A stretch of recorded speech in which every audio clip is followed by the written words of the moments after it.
The way we process and handle death has changed over the centuries, depending on your culture and or religious beliefs. But how did our ancient ancestors deal with death? That's what we're going to talk about today.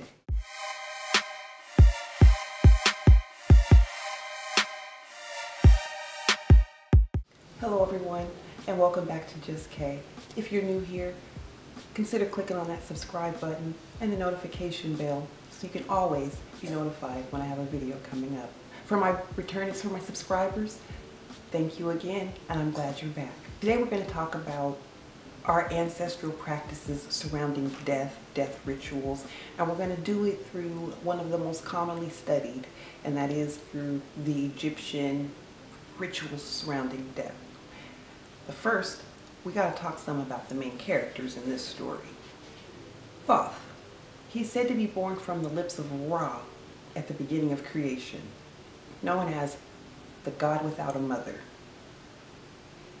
He was the god of the moon and the sacred texts, the god of mathematics and science and magic, master of knowledge and messenger of the deities.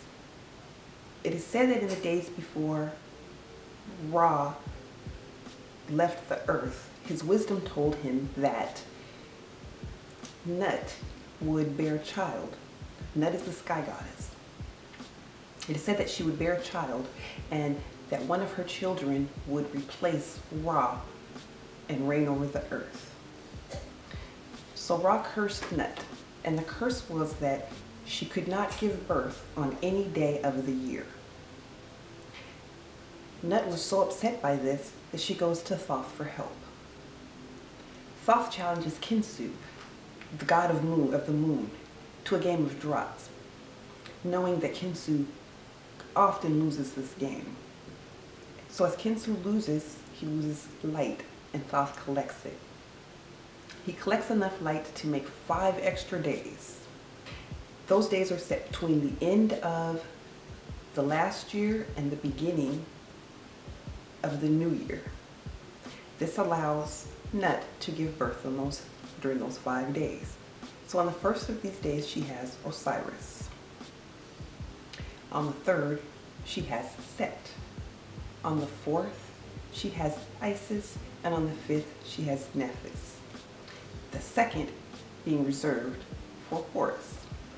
Once Osiris is married to his sister Isis, she uses her craft to learn the secret name of Ra.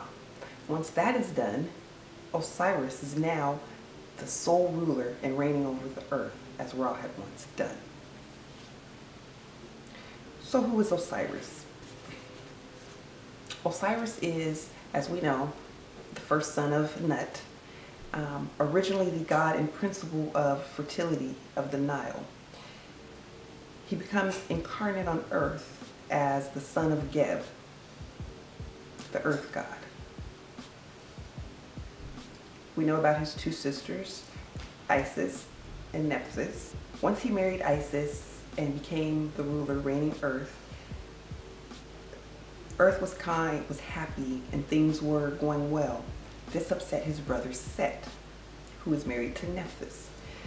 Set was very jealous, and so he decides to slay his brother Osiris so that he could take the throne and his wife.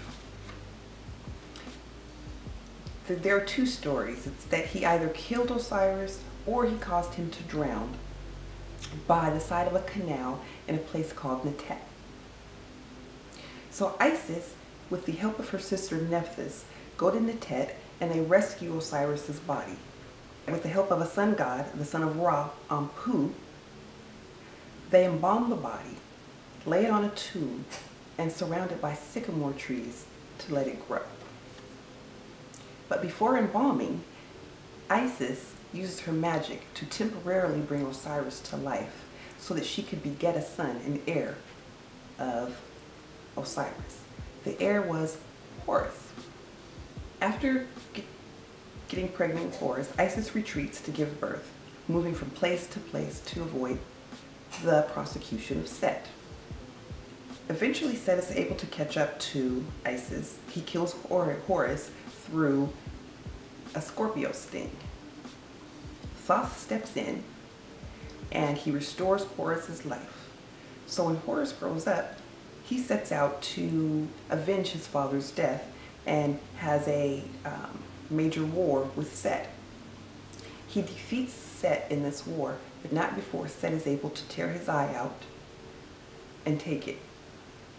Thoth steps in once again, makes Set return the eye, restores it to Horus so that Horus can see again. Horus takes his eye, and he and Thoth go to the body of Osiris to restore Osiris back to life. So through the direction of Thoth, Horus recites a series of formulas and spells to bring Osiris back to life. Osiris comes back to life and then becomes Lord of the Dead and King of the Underworld. Now you've got the main story, so let's get into the practices. So the ancient Egyptian funeral rituals. The belief in ancient Egypt about death was regarded as a temporary interruption to life. So to ensure that life continues even after death, certain rituals were followed. Homage was paid to the gods, both in life and in afterlife. The body of a person who passed away was mummified so that the soul could breathe back into that body in the underworld and give it life again. Household equipment, food and drink were set on a table outside of the tomb to aid the person with the things that they need as they traveled through the afterworld. Written funerary texts consisting of spells and prayers were also included to assist the dead through their travel through the underworld. The journey was considered very dangerous. The mummy traveled on a solar bark through the underworld, which was supposed to be inhabited with things like fire-breathing dragons and serpents. Once they arrived in the realm of the Duat, which is another word for land of the gods, the mummy has to travel through 7 gates while accurately reciting a spell at each stop. If that was done correctly, arrive in the Hall of Osiris, the god of the underworld, where the weighing of the heart ceremony takes place. At that ceremony, Thoth also records the results, where 42 gods listen to the confessions of the mummy, who professes innocence, claiming no crimes against the divine or human social order has been committed. Once that was done, the heart is then weighed by Ma'at's feather. It's placed on a scale. If the heart is equal in weight to the feather, the person received immortality. However, if not, the mummy was devoured by the goddess Amumet because they could not survive in the afterlife. What were the rules that the person had to follow? What did it mean to not commit a crime against the divine or human social order? The laws of Ma'at. How did that culture of death ritual follow into modern terms? We'll find out soon. That's all I have for today, you guys. I love you. Remember, like, subscribe, and consider clicking on that notification bell. You can check me out also on Instagram and Facebook and Pinterest. Well, until then, guys, see you later.